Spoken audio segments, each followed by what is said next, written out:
നിങ്ങളുടെ ഫേവറേറ്റ് സീരിയലുകൾ ടിവിയിൽ വരുന്നതിന് മുൻപേ സൺ നെക്സ്റ്റ് ആപ്പിൽ കാണാം. ഇനി എല്ലാവർക്കും മുൻപേ കാണൂ. ഇപ്പോൾ തന്നെ സൺ നെക്സ്റ്റ് ആപ്പ് ഡൗൺലോഡ് ചെയ്ത് സബ്സ്ക്രൈബ് ചെയ്യൂ. ഭാനുമേ, ഞാനെന്നാ കമ്പനിയിലേക്ക് പോട്ടെ. ഇവിടെ ഇനിയിപ്പോ നിങ്ങളൊക്കെ ഉണ്ടല്ലോ. ഞാൻ നേരത്തെ പറഞ്ഞല്ലേ രഘുവേട്ടാ, മധുരം കഴിക്കേ.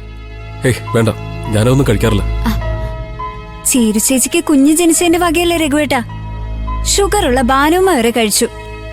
വിനയം വെച്ച് നീട്ടിയതല്ലേ രഘു, അത് മേടിക്ക്.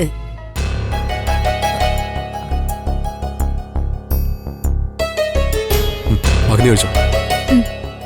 ചിരു, ഞാനെന്നാ പോയിട്ട് വൈകുന്നേരം വരാം.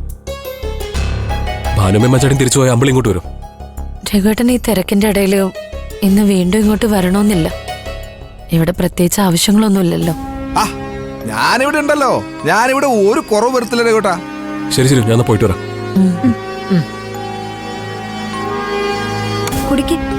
ചിരു, ലഡു വേണ്ട വേണ്ടേ?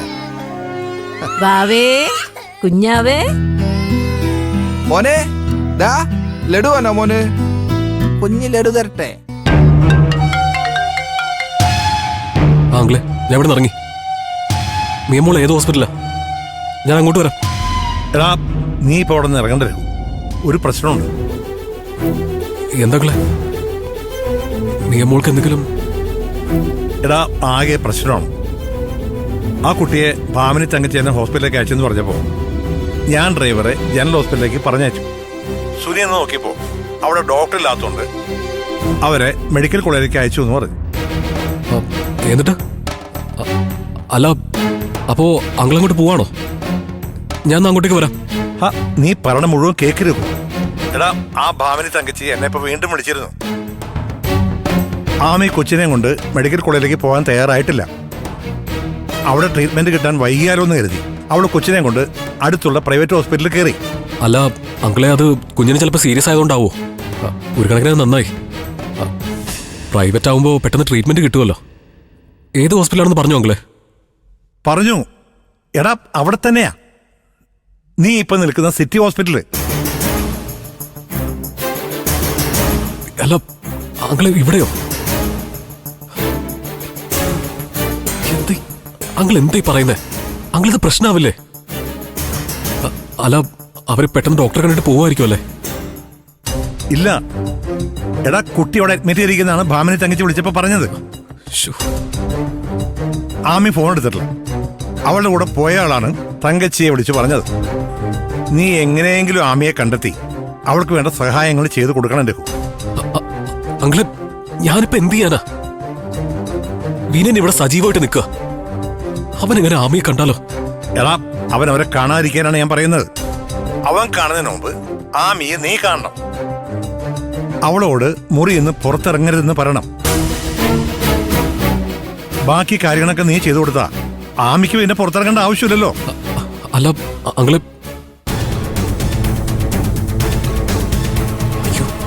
അങ്കിളെ, അമ്മ വരുന്നുണ്ട്, ഞാൻ വിളിക്കാം.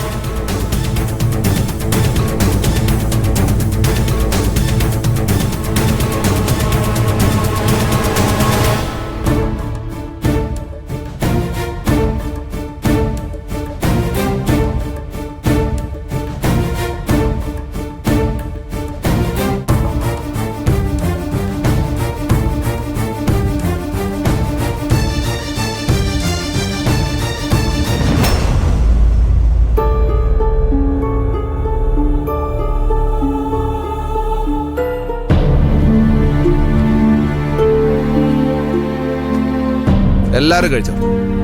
ചേച്ചിക്കും കൊടുത്തോ? ഞാൻ കൊടുത്ത അവള് കഴിക്കില്ല.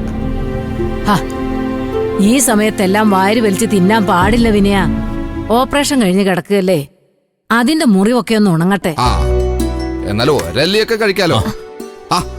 അച്ഛാ വരൂ. നീ വീട്ടിൽ പോയില്ലേ വിനയ? പോയച്ചാ, ഞാനൊന്ന് ഫ്രഷ് ആയിട്ട് തിരിച്ചു വന്നയാ. മോൻ ഉറക്കമാണോ?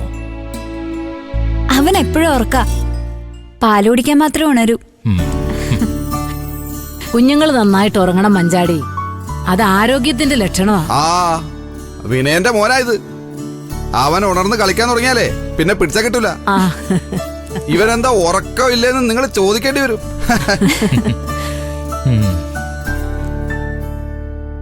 അച്ഛാ. മോളെ ഇരിക്കച്ചാ. മോക്കിപ്പോ ബുദ്ധിമുട്ടുകളൊന്നുമില്ലല്ലോ? ഇല്ലച്ചാ. അച്ഛാ, ആർച്ചമോളും ഭദ്രമോളും ആ, അവരവിടെ സന്തോഷമായിട്ടിരിപ്പുണ്ട്. ലച്ചുമോളും ഉണ്ടല്ലോ. പിന്നെ അമ്പിളി മക്കളെ നന്നായി നോക്കൂന്ന കാര്യം നിനക്കറിയാലോ. എനിക്ക് മക്കളെ ഒന്ന് കാണണമെന്നുണ്ടച്ചാ. ഇവിടെ അവരെ കൊണ്ടുവരണോ ചിരു? ഇൻഫെക്ഷനൊക്കെ ഉണ്ടാവാൻ സാധ്യതയുള്ള സ്ഥലമല്ലേ ഈ ഹോസ്പിറ്റല്?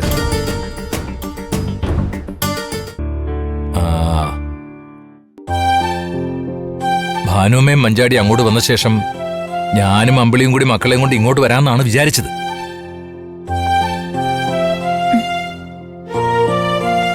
അതിനിടയിൽ വേറെ ചില കാര്യങ്ങൾക്കായിട്ട് എനിക്ക് ഇങ്ങോട്ട് ഇറങ്ങേണ്ടി വന്നു. പിന്നെ 2 ദിവസത്തെ കാര്യമല്ലേ ഉള്ളൂ ചിരു. അത് കഴിഞ്ഞാ നീ വീട്ടിലേക്ക് തന്നെയല്ലേ വരുന്നത്? അതെ ചേച്ചി,